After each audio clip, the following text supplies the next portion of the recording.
everybody, welcome to our channel. Today we are going to learn about probability of standard 10th. तो पहले मैं आपको बता दूं ये चैप्टर का वेटेज कितना है, ये एग्जाम में कितने मार्क्स का चैप्टर आता है। ये आता है 10 मार्क्स का विद ऑप्शंस। मतलब आपके पेपर में, बोर्ड के पेपर में जो प्रोबेबिलिटी है वो 10 मार्क्स का आएगा और ये बहुत ही इजी टॉपिक है। आप इस चैप्टर में से 10 मार्क्स पूरा ही ऑप्टेन कर सकते हो। अगर आप थोड़ा प्रैक्टिस किए, अच्छे से प्रैक्टिस किए, तो आपको 10 में से 10 मार्क्स मिल सकते हैं इस चैप्टर के थ्रू। चलिए शुरू करते हैं प्रोबेबिलिटी। तो पहले हम इसका मीनिंग देख लेंगे कि प्रोबेबिलिटी का मीनिंग क्या होता है। अगर आप प्रोबेबिलिटी को हिंदी में समझोगे तो मतलब होता है संभावना। संभावना मतलब पॉसिबिलिटीज, किसी भी चीज की पॉसिबिलिटीज। जैसे आपने एक कॉइन टॉस किया, तो उसकी पॉसिबिलिटीज क्या होगी। एक कॉइन टॉस करोगे तो संभावना क्या है आने की, या तो हेड आएगा या तो टेल आएगा। ये होता है प्रोबेबिलिटी का मीनिंग। अगर इसको आप डिफाइन में करोगे, डिफाइन में देखोगे तो उसका मीनिंग क्या होता है। Probability means possibilities. It is a branch of mathematics that deal with the occurrence of a random event. The value is expressed from 0 to 1. Probability has been introduced in maths to predict how likely events are happen. ठीक है, आपके textbook में first topic है random experiment. तो चलिए शुरू करते हैं रैंडम एक्सपेरिमेंट। तो फर्स्ट ऑफ ऑल डिफाइन देख लो। डिफाइन क्या लिखा है। The experiment in which all possible results are known in advance but none of them can be predicted with certainty and there is equal possibility for each result is known as random experiment. ये जो define था, define से आपको ज्यादा कुछ समझा नहीं होगा, तो मैं आपको एग्जाम्पल के थ्रू समझाता हूँ। तो यहाँ पे लिखा क्या है, the experiment in which all possible results are known in advance. मतलब जो भी एक्सपेरिमेंट हम करेंगे उसका रिजल्ट हमको पहले से ही पता होगा। जैसे आप एक कॉइन टॉस करोगे, जो एक कॉइन टॉस करते हैं ना, हेड और टेल वाली, तो आपको रिजल्ट पहले ही पता है, या तो हेड आएगा या तो टेल आएगा। ठीक है, तो ये कंडीशन सेटिस्फाइड हो गई। फर्स्ट सेंटेंस तो सेटिस्फाइड हो गया, जो मैंने बोला आपको समझ गया। ठीक है, अब यहाँ पे क्या लिखा है, but none of them can be predicted. मतलब आपको पता नहीं रहेगा कि या तो हेड ही आएगा। मतलब आप श्योर नहीं हो सकते 100% कि हेड ही आएगा। ठीक है, तो इसलिए आप प्रिडिक्ट भी नहीं कर सकते कि रिजल्ट आएगा क्या एग्जैक्ट। ये भी लाइन आपको समझ गया sentence. And there is equal possibility of each result. पहले आपने एक कॉइन टॉस किया, तो रिजल्ट आने के चांसेस क्या है, हेड और टेल। मतलब हेड आने के भी एक चांस है और टेल आने की भी एक चांस है, तो ये इक्वल है। तो ये सेंटेंस सेटिस्फाइड हो गया कि there is equal possibility of each result. इसको हम क्या कहते हैं, रैंडम एक्सपेरिमेंट। फॉर एग्जांपल देख लो, टॉसिंग अ कॉइन, जिसका एग्जांपल मैंने आपको बता दिया। Throwing a die, picking a card from a set of card bearing number from 150 etcetera. ठीक है, सेकंड टॉपिक है आउटकम। तो चलिए हम देखते हैं आउटकम होता क्या है। फर्स्ट ऑफ ऑल डेफिनेशन पढ़ लो। डेफिनेशन क्या कह रहा है, results of random experiment is known as outcome. मतलब किसी भी रैंडम एक्सपेरिमेंट का जो रिजल्ट आएगा उसे हम कहते हैं आउटकम। जैसे एक एग्जांपल देख लो।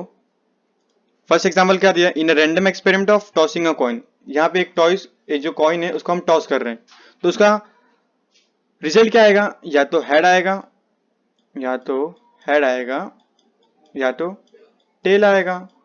ठीक है, तो यहाँ पे इसके कितने आउटकम्स है, दो आउटकम्स है, या तो हेड या तो टेल। ठीक हो, यहाँ पे देखो वही लिखा है, there are two outcomes, there are only two outcomes, head या तो टेल। सेकंड एग्जांपल देख लो, in a random experiment of a throwing a die. मतलब जो सांप सीढ़ी वाली, आप जो बचपन में खेलते थे ना सांप सीढ़ी, देखिए ये इसको आप ऐसा थ्रो करोगे, जैसे आप सांप सीढ़ी के लिए थ्रो करते हो, तो कितने आउटकम्स आने के चांसेस होते हैं, 1 to 6 नंबर आने के चांस होते हैं। या तो 1 आता है, या तो 2 आता है, या तो 3 आता है, या तो 4 आता है, या तो 5 आता है। तो कितने आउटकम्स है, 6 आउटकम्स आने के चांसेस है। 1 to 6 नंबर आने के चांसेस है।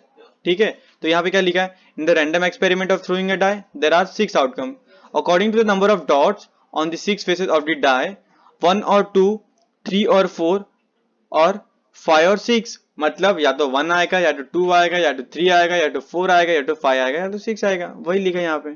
थर्ड एग्जांपल, थर्ड क्या लिखा है, in a random experiment of picking a card bearing number from 1 to 50 there are 50 outcomes. 50 outcomes होंगे आपको कोई भी नंबर बेयर करने को फ्रॉम 1 to 50। अब फोर्थ क्या देखा है, ये जो फोर्थ लिखा है ना, इसको ध्यान से देखना क्योंकि बहुत इंपॉर्टेंट है। ये जो कॉन्सेप्ट है ना कार्ड्स का, बहुत ही इंपॉर्टेंट है इस चैप्टर में। ठीक है, तो यहाँ पे लिखा क्या है, a card is drawn randomly from a pack of well shuffled playing cards. There are 52 cards in a pack as shown below. ये जो कार्ड्स होते हैं, कार्ड्स आपने देखे होंगे, इसमें कितने कार्ड्स होते हैं? टोटल 52 कार्ड्स होते हैं।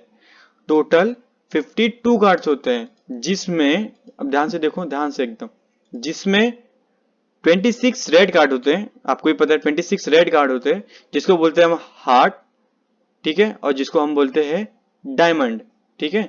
और 26 ब्लैक कार्ड होते हैं, जिसको हम बोलते हैं क्लब कार्ड्स और स्पेड कार्ड्स, ठीक है। अब 26 रेड कार्ड में भी 13 हार्ट कार्ड्स रहता है और 13 डायमंड कार्ड्स रहता है, ठीक है। 26 रेड कार्ड में भी 13 हार्ट कार्ड्स रहता है और 13 डायमंड कार्ड्स रहता है। वैसे ही 26 ब्लैक कार्ड्स में 13 क्लब कार्ड्स होता है और 13 स्पेड कार्ड्स होता है, ठीक है। आप ये ना देख लीजिए, इसका जो सिंबल है ना, सारी चीजों को देख लीजिए। हार्ट कार्ड होगा क्योंकि हार्ट शेप में है, ये डायमंड कार्ड्स होगा क्योंकि डायमंड शेप में है, और ये क्लब कार्ड हो गया, और ये हो गया स्पेड कार्ड, और ये ब्लैक कलर है इसलिए 26 ब्लैक कार्ड्स, और ये दोनों रेड है इसलिए 26 रेड कार्ड। अभी तक हमने क्या देखा कि 52 कार्ड्स होते हैं टोटल एक पैक में, उसमें 26 रेड होते हैं, 26 ब्लैक होते हैं, और 26 रेड में 13 हार्ट्स होते हैं, 30 डायमंड्स होते हैं, और 26 ब्लैक कार्ड में 13 क्लब कार्ड होते हैं और 13 स्पेड कार्ड होते हैं, ठीक है। इतना समझा आपको? अब देखो, the in a pack of playing cards there are 4 sides. वो कार्ड में कितने साइड है? 4 साइड है ना, 4 साइड है ना। हार्ट का एक सेट है, एक डायमंड सेट होगा, एक क्लब सेट हो गया, स्पेड सेट हो गया। तो मतलब कितने कितने सेट है? 4 सेट है, वही यहाँ पे लिखा है। उसका नाम क्या क्या है? हार्ट नाम है, डायमंड नाम है, क्लब नाम है और स्पेड नाम है, ठीक है। और इन ईच सेट, हर एक सेट में 13 कार्ड्स होते हैं। कितने कार्ड्स होते हैं? टोटल होते हैं 13 कार्ड्स। यहाँ पे देखो, एक मिनट आपको मैं बता दूं, ये देखो टोटल होते हैं 13 कार्ड्स। कितने? 13 कार्ड्स। अब वो 13 कार्ड्स भी डिफ्रेंशिएट किया गया है। वहां पे 13 कार्ड्स होते हैं, कौन कौन से होते हैं? King, queen, jack, 10, 9, 8, 7, 6, 5, 4, 3, 2 and ace, ठीक है। ये तो आपको पता ही है ना, किंग, क्वीन, जैक। अब ये जो किंग, क्वीन, जैक है, उसको हम क्या बोलते हैं? फेस कार्ड बोलते हैं। क्या बोलते हैं? Face card. ये देखो ना, इसको हम क्या बोलते हैं? इसको हम बोलते, ये तीनों कार्ड्स को हम बोलते हैं फेस कार्ड। क्यों? क्योंकि सबके पास फेस है। देखो, जोकर के पास भी फेस है, क्वीन के पास भी फेस है, और किंग के पास भी फेस है, तो ये तीनों को हम क्या बोलेंगे? फेस कार्ड, ठीक है। और in each pack of there are 4 cards of this known as face card, और in each pack of cards there are 4 cards of king, 4 cards of queen and 4 cards of jack. कैसे? 4 set है अपने पास, हर एक set के पास एक joker होता है, हर एक सेट के पास एक क्वीन होता है, और हर एक सेट के पास एक किंग होता है, ठीक है। तो 4 सेट है, तो मतलब वहां पे हो गए 4 जोकर, 4 क्वीन के कार्ड और 4 किंग के कार्ड, समझे? वहां पे यहाँ ये लिखा है, in each pack there are 4 cards of king, 4 cards of queen और 4 कार्ड्स ऑफ जैक। मतलब टोटल फेस कार्ड कितने अपने पास? एक 52 पैक में टोटल फेस कार्ड कितने? ये चारों को प्लस कर दो, 4 + 4 + 4 इज इक्वल टू 12। मतलब अपने पास कितने हैं? 12 टोटल फेस कार्ड्स हैं, ठीक है। इतना समझा आपको? अब हम इक्वली लाइकली आउटकम्स होता क्या है, पहले आप इसका डिफाइन पढ़ लो। If a die is thrown any of the number from 1 2 3 4 5 6 may appear on the upper face, it means that each number is equally likely to occur। कैसे? जैसे मैं बताऊँ आपको, एक एग्जांपल दूं, ये डिफाइन पढ़ लेना आपको। अब मैं आपको एग्जांपल तो ये पूरा इक्वली लाइकली आउटकम्स होता है क्या वो मैं समझा देता हूँ। जैसे कि when we toss a coin, तो जब हम एक कॉइन टॉस करते हैं तो द हेड और tail is equally likely outcomes. मतलब एक कॉइन टॉस करोगे तो या तो हेड आएगा, ठीक है, या तो टेल आएगा। तो इसकी पॉसिबिलिटीज कितनी है? 1। इसकी पॉसिबिलिटीज भी है 1। मतलब दोनों आने के चांसेस, आउटकम क्या है? दोनों के सेम है, इसलिए हम क्या बोलते हैं? इक्वली लाइकली आउटकम्स, ठीक है। हम एक और एग्जांपल देख लेते हैं इक्वली लाइकली आउटकम्स का। तो जैसे यहाँ पे डिफाइन में लिखा गया अ डाई स्टोन, तो ये देखिए यहाँ पे डाइस है, इसको हम डाई बोलते हैं, जो ये इमेज लगा इसको डाई बोलते हैं। तो जब हम एक डाई थ्रो करेंगे तो नंबर 1 आने के चांसेस कितना है? प्रोबेबिलिटी ऑफ नंबर 1 आने के चांसेस कितना है? 1/6 है, ठीक है। और प्रोबेबिलिटी ऑफ 2 आने का चांसेस कितना है? वो भी 1/6 है, ठीक है।